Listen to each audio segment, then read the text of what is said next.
How often in our own lives, when we lose a loved one, are we so overtaken with grief that we don't know which way is up. We don't know which way to turn. We don't know what our next move is. We are so paralyzed by this grief oftentimes that we can't decide what we should do next.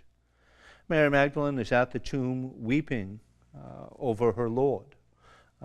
And when she looks inside, she does not see him, and she's probably driven even further into her grief. Yet at the message of the angels and at the message of Jesus himself, finally the message of Jesus himself, she's shaken out of that grief. She's kind of jarred into the present moment, and she recognizes Jesus for who he is. He has risen, yes, but he has not yet ascended. And so he gives her marching orders. He gives her orders of discipleship.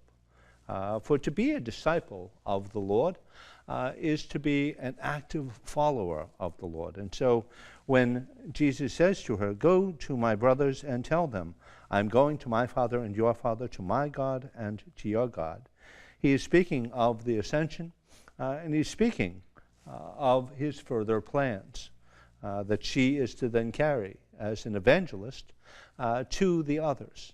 And they, in turn, are to meet him, to go to Jerusalem, to be with him, and they will indeed see him on that great day of Pentecost, when they are given charge of the Holy Spirit, and they are they are told to go forth and baptize all nations in the name of the Father and the Son and of the Holy Spirit. But until then, they themselves are still caught up in their grief. Until at this moment, they themselves are probably trying to figure out what their next move is. And for our part, we are kind of changing gears as well. We have spent these last few weeks preparing for this time, for this Easter day, for this Easter season.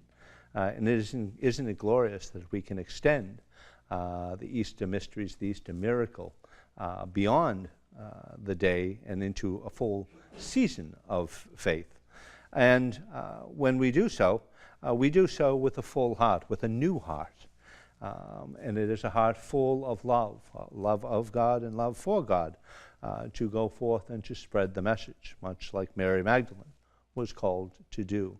That's what we've been preparing for on our Lenten journey, is to share the good news that Jesus Christ is risen indeed, that he has broken the chains of sin and death and won for us newness of life. We spent these Lenten days, the Lenten days of prior weeks, in sort of mourning, if you will, or preparing for the days of Holy Week, for Holy Thursday, for Good Friday, and waiting for Easter Sunday. And there might be times in those weeks that we kind of lost sight of what we were about, and we had to refocus a couple of times. But in this Easter season, we come to recognize that in Mary Magdalene, we find ourselves, we see ourselves.